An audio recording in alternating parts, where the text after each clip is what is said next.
Hey, Saka!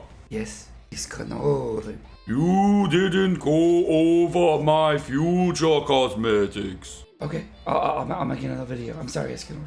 Ho, ho, ho. That can be only one.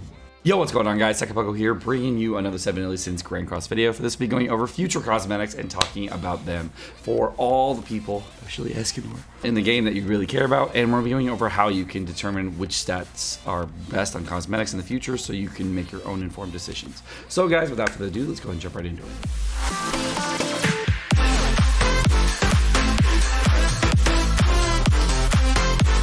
Okay, so many people, many of you have been asking me about future cosmetics for Broskinor and what to say for it. What is going to be good for Broskinor? Because Broskinor is all you care about. Because Escanor, if you haven't seen Seaton's video on it, Escanor. So future cosmetics. The first thing that's going to be coming out to the Japanese version after the Black Flame set is this set right here. This is the set that came out with Blue Lilia, Blue Meliodas, all that stuff. This is the Pierce set, or the Penetration team. This, I don't remember the name of this set. Somebody else told me it was like the Dark Knight set or something like that. So should you pick up this set? I didn't pick up the axe, but I probably should have. So we were at a point like a while ago, and I was like, do I pick up the axe or not? And I actually didn't pick up the axe because I had 5 weapons, and I was like, do I pick up the axe for gems? And I didn't pick up the axe for gems. Do I regret it? A little at this point. I only regret it a little right now. And I'll go over why I only regret it a little, because it doesn't actually matter. Right now I have, of course, the axe on JP. I have the Rita, of course, that we have in Global. This is the Sunfire axe and everything. I don't have the other one, but if I did, if I didn't have all the UR weapons and SSR weapons, I'd probably pick it up. The thing is, on JP, for a long time, I was way more free-to-play / budget than like recently when we have a lot more stuff. And the thing is, the game was way less popular at that point because it's only Japanese version, no global version. So the overall armor piece here, if you wanted to look at it, this armor piece has 7% crit resistance. And if you look at most of the armor pieces, they actually have a very similar stat value. So here's the one for our Escanor. And then I'm going to go over to Blue Demon Meliodas, where I can find him. And Blue Demon Meliodas also has that same one, and I did get that one for him. And his also has 7% crit resistance. So across the board, they're pretty similar stat-wise. I don't think they differentiate too much. The weapon for that set is this one right here. It has 7% pierce rate. I believe the Escanor one also has 7% pierce rate. It might be 8, might be 7, I'm not sure. But it's all pierce rate, that's what I know. So every set from this every piece from this set always gives pierce rate, and from what I saw, every armor piece gives crit resistance, and then from the head pieces, I think this was the head piece, gives 7% regeneration. But they all gave 7% regeneration rate, which was kind of dog shit. So I ended up buying Bond's weapon too, and I got Bond's armor piece here. As you can see, he has 7% crit resist on his armor piece as well. Is the Bond's weapon. You can see it also has 7% pierce. So I'm fairly certain all of them have 7% pierce rate on the weapon. And here's Bond's headpiece, as it also has 7% regeneration. So I'm assuming that they all have regeneration rate on the headpieces. Is that good? Well, I mean, to be perfectly honest, you just run out of UR costumes to buy eventually. It's not the best. The 2 things I would pick up from this pack, the reason I picked this up was different than most people would think. So what happened with UR cosmetics on JP is so different than on Global. So on Global, all SSR weapons, cosmetics, as well as headpieces, all have the same stats per rarity. So like if I went to a headpiece, they all have 930 HP on every single headpiece on Global. On every UR headpiece, it's 1410. This was actually not the case on JP. This was very different. So the reason this is like the cosmetic buys are so different for Japanese players versus global players, and the reason I haven't made a video before on this, because it's so fucking different. And one of the people that came into the stream one time said, hey, how come you haven't made a future cosmetics video on this? Well, it's because stats are different on cosmetics than on global than they are on JP. The reason this is so different is because this headset piece, if I wanted to go to this one, I believe this was like 800 HP or something like that. It was like 830 or 810 or something like that, or whatever. I think it was 820. And then like the SR ones were like 400 or something like that. And any of the HP ones were like 1210, 1260, 1280 or something like that. And then they actually moved up from that value of HP up to 1410. And this is with no upgrades. And they changed a lot of the stat pieces. What's really interesting about the pop-up shop weapons, which is the most crazy thing out there, is if I go to, say, Jericho, which is the pop-up shop weapon most people have, I want to say. So the thing about this weapon that is on global, this weapon is so much better now than on launch. There was actually an update for all cosmetics a few months back, and the update for cosmetics was one of the biggest changes to global that I was so in love with, but no one ever talked about. So this weapon on launch for JP, as well as for the first like 6 to 7 months, I think it was like 6 months or so, had 126 attack, but the same substats. So imagine going to the shop right now, and you're going to the pop-up shop, and you're like, oh, it's a UR weapon, I can buy it in the pop-up shop. When I go to the pop-up shop, and I'm about to buy the weapon, it has 126 attack as a UR weapon. But like, wait, wouldn't I want the 180 attack UR weapon? And that's how all Japanese players felt, or Korean players felt, because you literally would be choosing between more attack value or more substats value. And the pop-up shop weapons are so different now because all of them had 126 attack. There was a ton of UR weapons that were released with 126 attack, and very few had 180.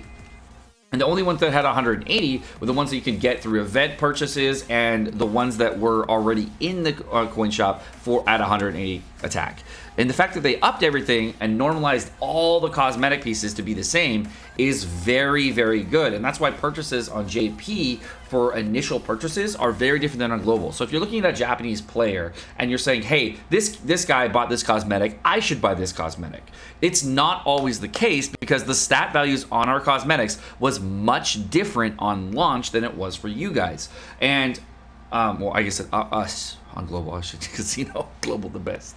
Some of the other thing is that some SSR weapons actually had less attack. Some of the SSR weapons, the ones that you got from Affinity Rewards, they didn't have 120 attack. They only had like 80 or something like that, and it was significantly less than what we had on what we have right now on global. So the main issue is like, how do you compare a Japanese player's cosmetics box versus a global player's cosmetics box? And the fact of the matter is, unless they started playing JP pretty recently and they started within the last 3 months or something like that, you can't really compare it because people made decisions very differently on Japan versus on global because the cosmetics all got upgraded. And that's very, very different for players to wrap their head around. And what's really interesting too is some SSR weapons I think had 126 attack or something like that, but they got normalized down to 120. Chat, I'm gonna ask you this right now. 5 in the chat if you knew all of that already. 6 in the chat if you never knew that. That's how many people actually knew or did not know this about cosmetics. So of course, the reason they did not know it because it's second nature in JP to just keep going. So what's really interesting is that you can't really compare Japan and global cosmetics. And this is the main reason I have not made a cosmetics video about future cosmetics, is because the way that cosmetics have rolled out on JP versus the way they're rolling out on global are very different. So the stat values, I don't even know for sure. And the reason I didn't purchase the cosmetics, first off, I was way more free to play-esque back then versus now. And the purchase decisions are very different. So there was a cosmetic set right here, as you can see, that has different pieces, and these different cosmetic pieces also gave different rewards, and there's actually different set bonuses for certain cosmetics. So the winter cosmetics, or the New Year's cosmetics, they can see right here on the Jericho, these ones actually have set bonuses, and these set bonuses are specifically to spawn demons. These first got introduced with the Halloween banner, and the Halloween banner actually had a specific cosmetic set that would just change everybody. So I'm gonna go over Halloween Gila so you can kind of see how that looks. If we go to Halloween Gila here, you'll notice that she has this second passive, and the second passive is actually a cosmetics set bonus. This cosmetic set bonus, the cosmetic set bonuses do different things for different characters, and the reason I don't show off these is because, you know, there's a lot of content regarding this. Okay, so if I don't have the cosmetic set equipped for Gila, this doesn't happen. So you'll notice that this Gila had the same fate combination as the original one for Red Gila, but this one looks totally different. It looks Halloween based. So I'm gonna go ahead and watch this one. This is the Halloween cosmetic set upgrade. The upgrade for the Halloween cosmetic set gives different characters specific Halloween style animations. It does no stat bonus difference. It does nothing different, but it just gives you a different animation while doing the ultimate. So this is, again, the same exact ultimate as before, but gives you a different animation on the ultimate. Now, there are a few other characters like Red Meliodas as well as the Blue Elaine that do have this, and they, of course, will have their own specific cosmetic that is directly for this. Going back to the Blue Jericho, she has the Winter cosmetic, and this one specifically will give you a certain type of demon spawn. I believe there were 3 different types of cosmetics that you get. I'm not sure which ones were which, but I think it was Escanor.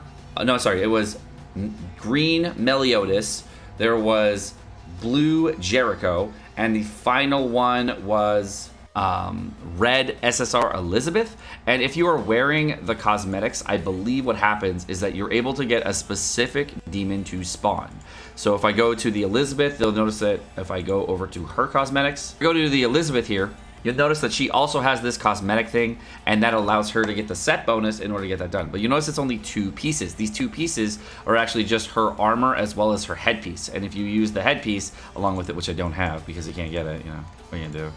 It's a event cosmetic. I can't actually buy it.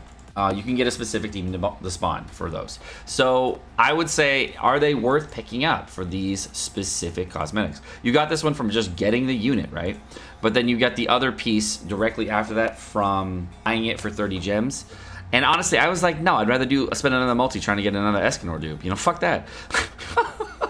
But the way these work is you can basically just take these cosmetics, put them on, and then you can get a specific demon to spawn. So you want to get only red demons, only crimson demons, or only gray demons. That's what these cosmetics are for. They're not specifically for high stat value. They are just in the game so you can spawn demons, okay?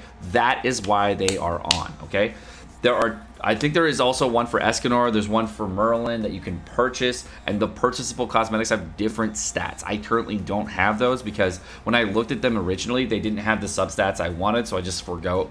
I did not go for them. I actually just said, you know what, I'm just going to do more multis on Escanor, and I didn't pick up any cosmetic sets for Escanor or Merlin, and I think there was like one other one or 2 other ones. And the next one we're going to be going over is the summer cosmetics. I currently do not have the actual physical cosmetics because I didn't, at the time in the game when the summer cosmetics were out, I actually didn't know about cosmetic stats, and no one had made like a YouTube video about it or talked about like cosmetic stats specifically, and I didn't know a ton about them. But the summer cosmetics, you can see right here I have the Merlin coconut. This coconut gives 180 attack, 1% crit chance, and 6% critical damage. And I have one for Gila. Like at the time, I didn't know that, you know, if you use cosmetics, it improves your stats.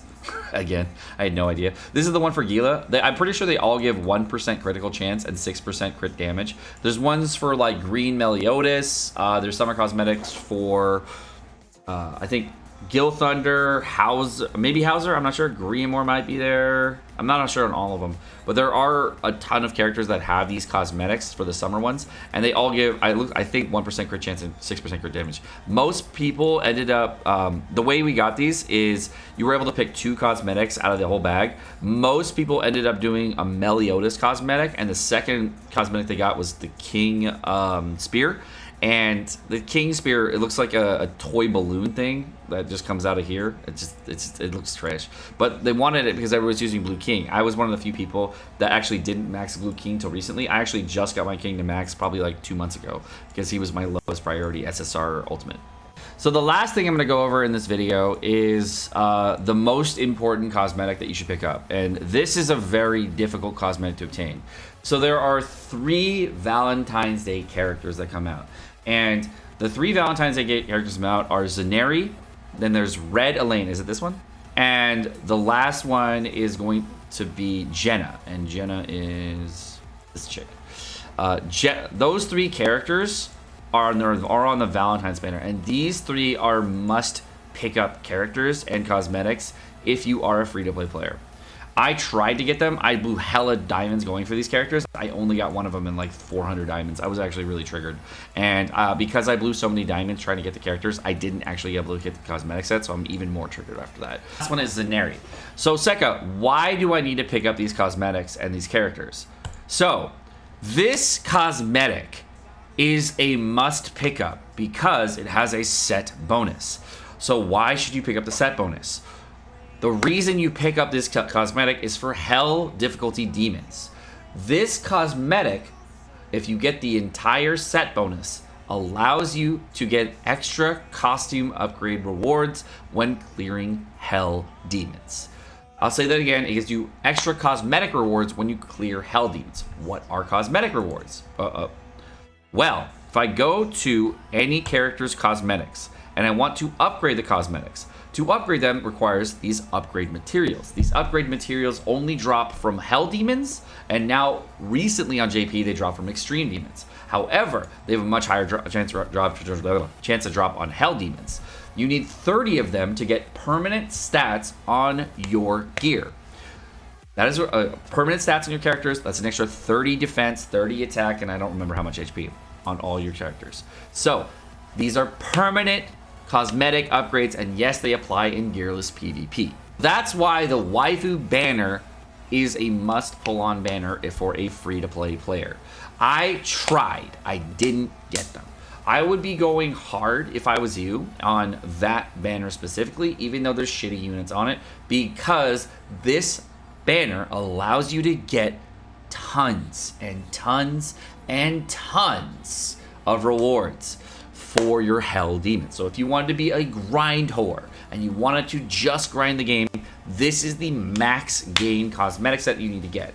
You need to first pull the units, and then second you need to buy the cosmetics for diamonds or gems or whatever. And they are expensive. Jenna is the best unit in the game for Hell Red Demon. This is Zaneri, she's used for Grey Demon. And finally there is Elaine for Red Demon. And why do you need to pick up Elaine? Red Elaine is the best unit in the game as a supporting unit for Derriere in raids. Why is she the best? Her passive ability improves all buffs by 50%. That means every passive buff that Derriere gives herself is now, instead of 10%, it is now 15%. That means every time you're using that stacking buff on Derriere, instead of being 10%, it is now 15%. Every time she gives herself a self buff, instead of 50%, it's 75%.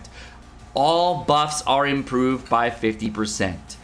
This character is a huge supporting unit for raids. In Hell raids, she's very, very, very, very, very, very, very, very, very, very, very, very good for Derriere.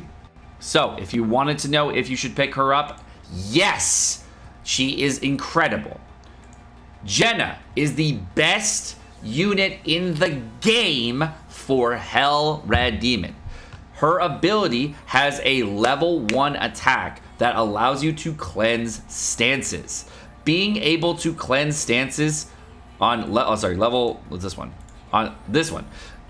attack that cleanses stances. This ability to cleanse stances on Hell Red Demon is so good. It makes it so the runs are almost twice as fast, because you go the first turn and then you use Jenna to remove the cleanse, and she actually does really good damage. Her substats, I don't even know. They're okay, but it doesn't matter because she's the perfect raid unit for farming out lots of stuff. Those units are incredible. The next one is Zaneri. Zaneri actually has one of the coolest fucking shield abilities in the game. You know how Merlin shield shields your entire team?